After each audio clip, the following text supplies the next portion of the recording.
Hello again. So we're looking at what a formula is and how we're going to use them. First of all, a formula is just a mathematical rule. In this first case, it's a rule to find the perimeter of a square, and that rule will be the perimeter is equal to 4 times its length.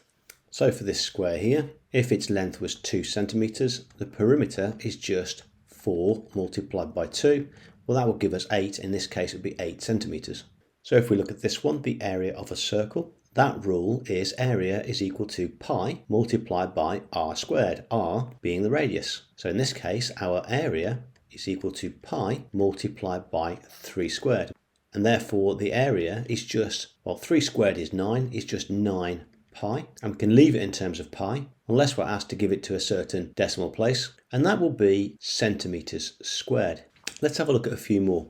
Okay, looking at the top one, we're working out the volume of a sphere. And the volume is 4/3 pi r cubed. So in order to work out the volume, we'll need the radius. So let's say that the radius is equal to 3 centimeters. If that's the case, we substitute the 3 into there, and we will get volume is equal to 4/3 multiplied by pi multiplied by 3 cubed. Now, 3 cubed is 3 times 3 times 3, which is 27. So now what we get is the volume is equal to 4/3 multiplied by pi multiplied by 27. Now in this case here, we could do 4 times 27 then divide by 3.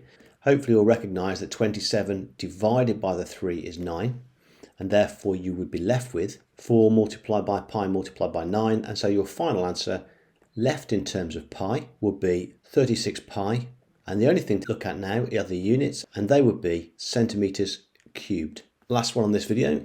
This is the quadratic formula. You can see if we're looking for the values of x, we need b, a and c. Let's make a equal to 2, b equal to 6 and c equal to 3. So all we do now is substitute a, b and c into that equation. So here goes, x is equal to minus b, which is 6, plus or minus the square root of b squared, which is 6 squared, minus 4ac. That's 4 times 2 times 3. All of that is square rooted. Everything is divided by 2 times a, and a is 2. Let's just neaten that up. X is equal to minus 6 plus or minus the square root of 36 minus, well, 4 times 2 is 8 and 3 8s are 24, all divided by 4. Let's just bring that up here and finish that off. X is equal to minus 6 plus or minus the square root of, well, 36 minus 24 is 12, all divided by 4. And that will be our pair of answers because you've got a plus and minus here.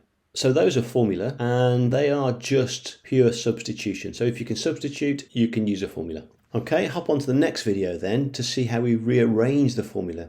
So for example, what would happen if you were not given the r, but you were told to find the r? So you've been given the v, but you're told to find the r. You would need to rearrange this formula in order to do that. So that's the next video. Don't forget to like and subscribe.